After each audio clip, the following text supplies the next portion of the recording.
Pelintas ilegal asal Pakistan berinisial MT 24 tahun dideportasi rumah detensi imigrasi Rudanim, Denpasar. Menurut Kepala Rudanim, Denpasar, Gede Dudi Duwita, sebelumnya diamankan kantor imigrasi Kanim kelas 1 TPI Denpasar karena telah masuk ke wilayah Indonesia secara ilegal tanpa melalui tempat pemeriksaan imigrasi.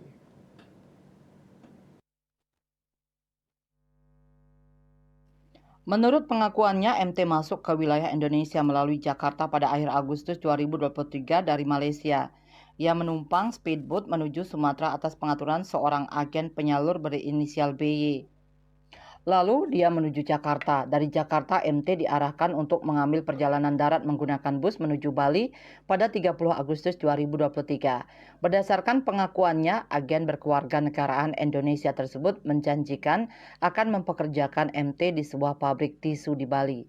Untuk jasa penyaluran itu, MT membayarkan uang sebesar Rp25.000 atau setara Rp81.830.000 di sebuah terminal bus di Bali. By meminta untuk jasa penyaluran itu, MT membayarkan uang sebesar Rp25.000 atau setara Rp81.830.000. Di sebuah terminal bus di Bali, BY meminta MT untuk menunggunya selama 1 jam.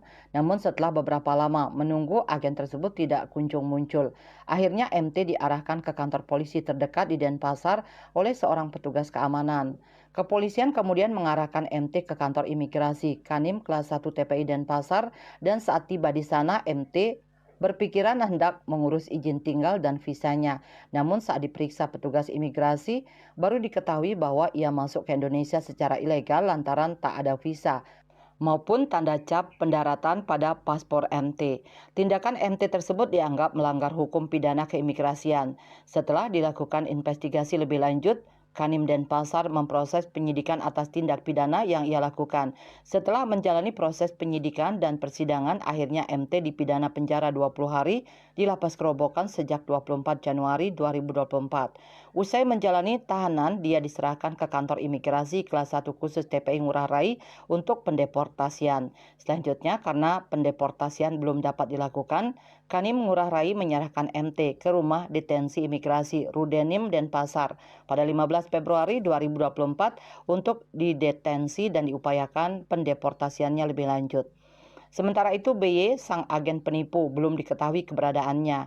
Dudi mengatakan setelah MT didetensi selama 12 hari, dia dideportasi melalui Bandara Internasional I Gusti Ngurah Rai Bali pada 27 Februari 2024 dengan seluruh biaya ditanggung oleh keluarganya. Miasa Bali Post melaporkan.